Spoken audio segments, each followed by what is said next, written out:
ये हर सब्जेक्ट की अलग टॉपिक्स की लिस्ट में तेरे को देना चाहता हूं। इसमें मैंने सारे deleted topics, newly added topics और वो सारे ऐसे टॉपिक्स जो सिलेबस में नहीं है फिर भी नीट में से सवाल आ सकता है, उसकी प्रॉपर लिस्ट बना दी है हर सब्जेक्ट के लिए और ये तेरे पास होनी चाहिए। बायो के ये सारे चैप्टर्स और टॉपिक सिलेबस में नहीं है और ये कुछ वैसे टॉपिक्स है जो एनसीईआरटी में नहीं है लेकिन फिर भी आपकी नीट के सिलेबस में है। और यहाँ पे ये वो सारे टॉपिक्स है जो लेटेस्ट एडेड है। केमिस्ट्री में पी ब्लॉक में कितना पढ़ना है, कितना नहीं पढ़ना है, कौन से टॉपिक लेटेस्ट ऐड किए जिसको आपको सबसे ज्यादा ध्यान देना है, वो सब इधर है। फिजिक्स में कौन से टॉपिक को बिल्कुल नहीं करना और कौन से टॉपिक को एक्स्ट्रा फोकस के साथ करना है, सब बताऊंगा तेरे को। ये अलर्ट लिस्ट के बाद आपको क्लियर हो जाएगा कि आपके सिलेबस में कौन से चैप्टर, कौन से टॉपिक नहीं है और कौन से टॉपिक एनसीईआरटी में दिए हैं फिर भी आपको उनको नहीं पढ़ना है नीट के लिए। फिर कौन से ऐसे टॉपिक्स है जो नीट के सिलेबस में है लेकिन लेटेस्ट एनसीईआरटी में नहीं है। आपको कौन से चैप्टर के लिए, कौन से सब्जेक्ट के लिए लेटेस्ट एनसीईआरटी पढ़नी है, कौन से के लिए पुरानी एनसीईआरटी पढ़नी है, सब आपको इसके बाद क्लियर हो जाएगा।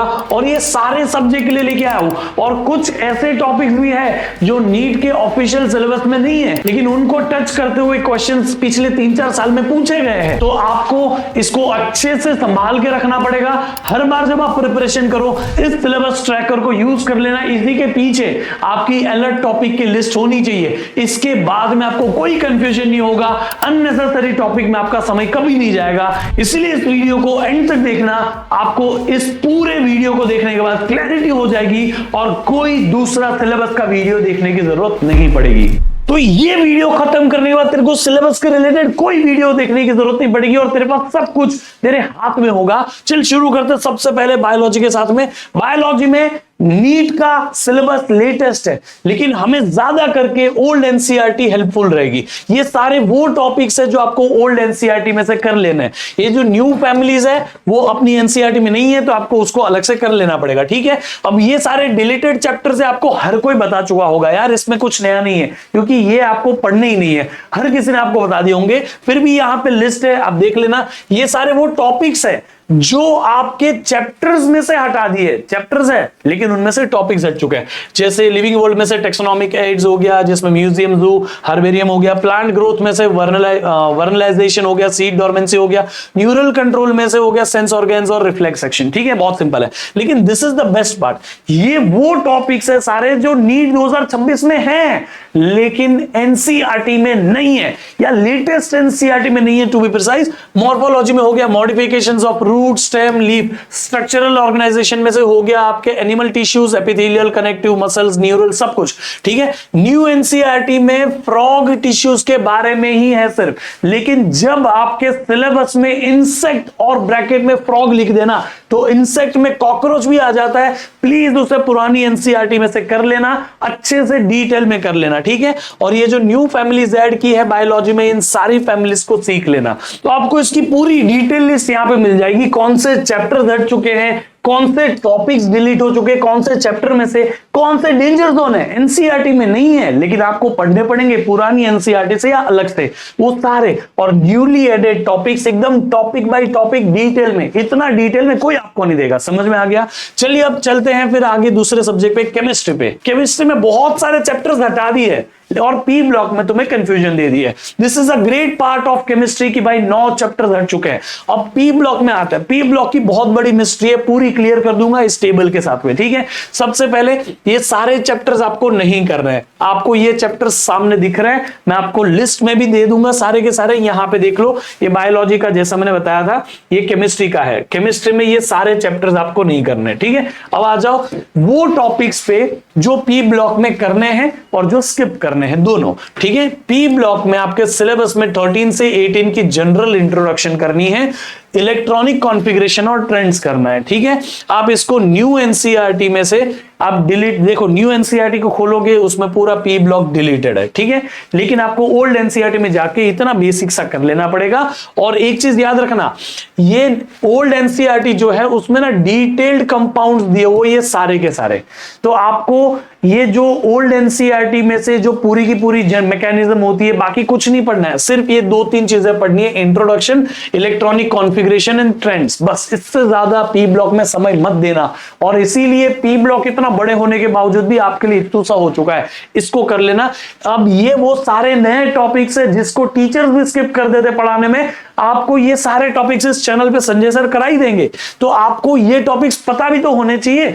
ये सारे प्रैक्टिकल केमिस्ट्री के टॉपिक्स है, इस लिस्ट में मैं आपको वो भी दे रहा हूं, पी ब्लॉक के वो सारे टॉपिक्स जो आपको करने हैं नहीं करने। ये देखो ये सारे स्किप करने, manufacturing processes of compound, Oswal process, contact process, ये नहीं करनी है। अब आ जाओ ये प्रैक्टिकल केमिस्ट्री वाला जो लेटेस्ट एडेड टॉपिक्स है, ये स्किप कर दोगे ना आपके 5 से 6 सवाल छूट जाएंगे, क्योंकि ये वो सारे टॉपिक्स है जो दूसरे चैप्टर के हैं, लेकिन उसको एक अलग से प्रैक्टिकल केमिस्ट्री के यूनिट में भी डाले हुए हैं। तो देखो qualitative analysis of detection of nitrogen, sulphur हो गया, हेलोजेंस हो गए, ये फंक्शनल ग्रुप्स के डिटेक्शन हो गए, OH, CHO, एल्डिहाइड, ये सब अल्कोहल, और ये सारे के सारे हैं यहाँ पे एसिड्स। और ये फिर आप यहाँ पे देखोगे तो इनऑर्गेनिक सॉल्ट्स हो गए, आपको टेस्ट फॉर कैटायंस करने, ये सारे टेस्ट, अनायंस के ये सारे टेस्ट, टाइट्रेशन हो गए, प्रिंसिपल्स में एंथैल्पी ऑफ सॉल्यूशन और लायोफिलिक और लायोफोबिक, ये दोनों सॉल्यूशंस के बारे में भी आपको कर लेना पड़ेगा। समझ में आ गया?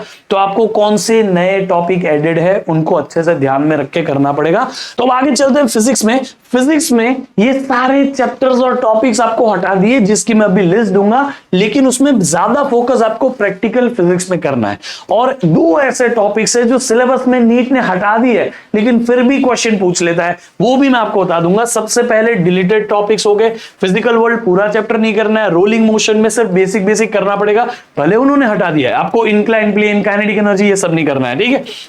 ट्रांजिस्टर्स पूरा हटा दिया है, रेडियो एक्टिविटी में अल्फा बीटा गामा की रिएक्शन आपको पता होनी चाहिए, ठीक है, यही इंपॉर्टेंट है। बाकी ये सब अल्फा की प्रॉपर्टी, बीटा की प्रॉपर्टी, गामा की प्रॉपर्टी नहीं करनी है। एक्सपेरिमेंटल स्किल्स वाला जो यूनिट डाला है उसको अच्छे से सीखना पड़ेगा। इसके लिए मैं आपको इस लिस्ट में पूरा डिटेल में बता दूंगा। देखो यहां पे आपको खुद ही समझ जाएगा कि फिजिक्स में ये सारे टॉपिक्स नहीं करने, और ये वो टॉपिक्स है जो डिलीटेड है फिर भी आपको करने पड़ेंगे, क्योंकि इनमें से सवाल पूछ चुके हैं आप। पिछले 3 साल के पेपर उठा लो, आपको मिल जाएंगे इनके बेसिक्स पे सवाल। फिर ये एक्सपेरिमेंटल फिजिक्स के ये सारे टॉपिक्स जिस भी चैप्टर में आते हैं उनमें से ये टॉपिक्स को अच्छे से सीखना, क्योंकि इसमें से आपको 5 से 7 सवाल मिलेंगे। This is going to be the highest weighted unit of entire physics, ठीक है। इनको प्लीज स्किप मत करना। डायोड में जीनर डायोड वाला एंगल आपको पूछ सकता है, ठीक है। ये स्पेसिफिक हीट आपको वैसे बहुत कम क्वेश्चन पूछते हैं, लेकिन उसमें मिक्सचर वाले चीज पे आपको क्वेश्चन आ जाएगा। आपको यहाँ पे vernier calliper, simple pendulum, screw gauge, ये सब बहुत डिटेल में करना पड़ेगा।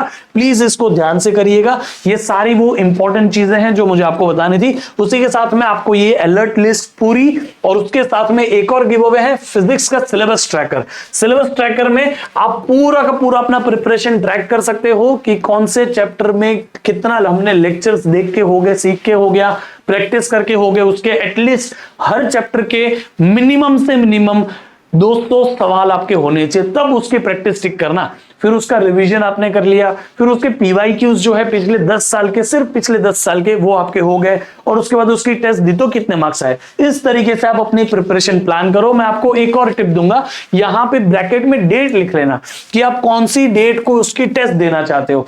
अब उस डेट के हिसाब से अपनी प्रिपरेशन शुरू करना। ये PDF मैं आपको इस इंस्टाग्राम ग्रुप पे दे दूंगा, ये सॉरी इंस्टाग्राम पेज पे दे दूंगा, tushar.patel.neet। वहां पे आके सिर्फ मुझे एक DM कर दो कि sir we want alert topics and physics syllabus tracker, ठीक है। और उसके अलावा मैं आपको बता दूं, मैं आपको ये मेरे टेलीग्राम चैनल पे भी दे दूंगा, तुषार सर ऑफिशियल करके ये टेलीग्राम चैनल है, प्लीज इस पे फॉलो कर लो। यहाँ पे आपको सारी की सारी चीजें मैं शेयर करता रहूंगा, हर एक चीज जो भी आंसर की होती है, मेरे सारे वीडियोस होते हैं, एवरी डैम थिंग, ठीक है।